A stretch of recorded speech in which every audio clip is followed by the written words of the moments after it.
The Elder Scrolls Online, probably the best online open world MMO out there on consoles right now. If you are just starting to play and don't know which class and roles you should pick, or having nightmares and feel desperate about it, this video made for you.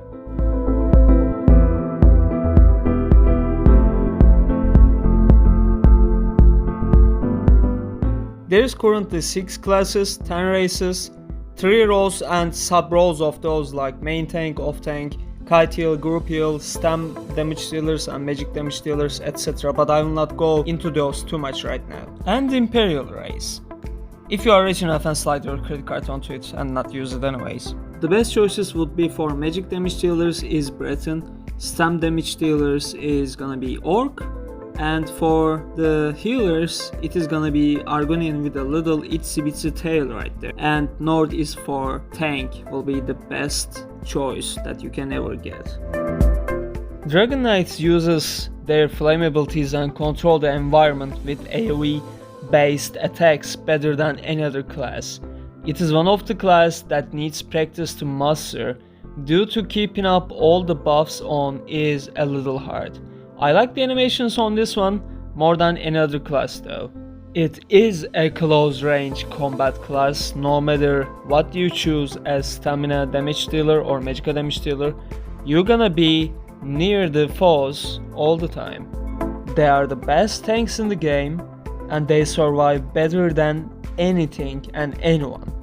As a healer, they are not the best choice due to their buffs are not powerful enough for the teammates, but they are good for any other role. Magicka Sorceress by far is the easiest class you can pick and play. It has average AoE attacks and focused more on single target damage dealing abilities. You can summon pets and huge Etrona, then command them at your will. Also you have access to shields, which leads you to have good survivability during combat. You also don't have to be close range to the enemies that you are attacking. You can play from the range and safely. They can buff the people around them well, so that makes them very good healers with their pets and passives. Every group needs one.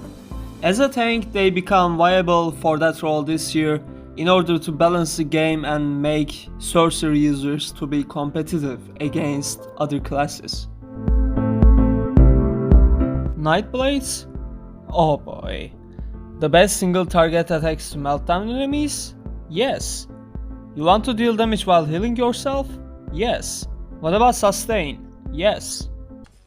Yes! Yes! Yes! Yes! Yes! Yes! But it lacks on AoE. Let's be honest right here. This class is best for solo playing with a little practice and also very high single target damage output to bosses in trials and dungeons. Those what makes Nightblades one of a kind. Tanking wise, they are not the best choice to play because they do not buff the group but themselves.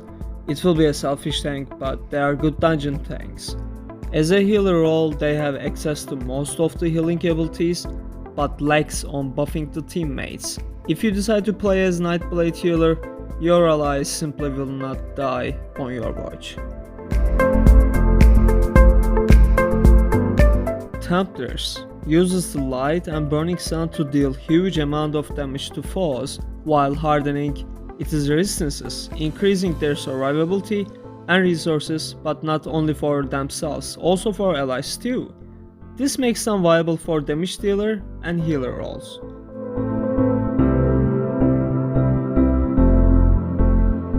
They are definitely not the perfect candidate for the tank role because of their resistances, but it is still doable and play as a tank. They can deal damage from range as well as by standing near the enemies too. Magicka and stamina versions are both good. That's also why my main character is a Templar. Although she's a healer, I just like healing more in general, more than tanking or dealing damage and killing things, which is fun as it sounds, but it is at the end only preferences. Wardens. The less said about them, the better.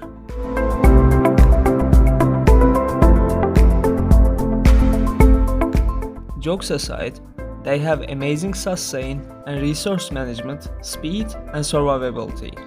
They have average damage output and good at both the single target, also area damage.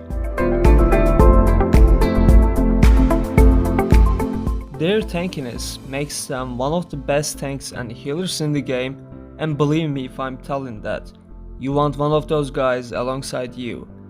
They can command the nature and everything in it: animals, flowers, ice spikes, trees, bugs, imps, vines, sharks, gnatches, birds.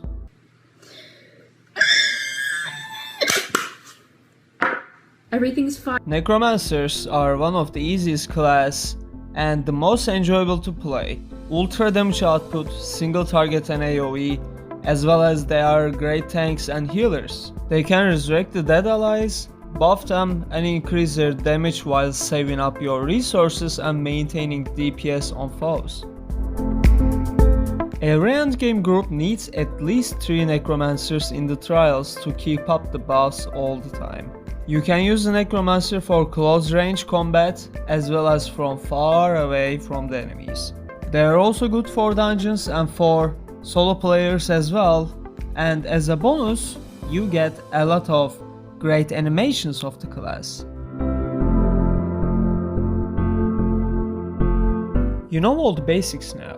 What I suggest to you is, as a beginner to the game, for the tank role, I will start off with Dragonknight since it is the master of tanks because their amazing resource control.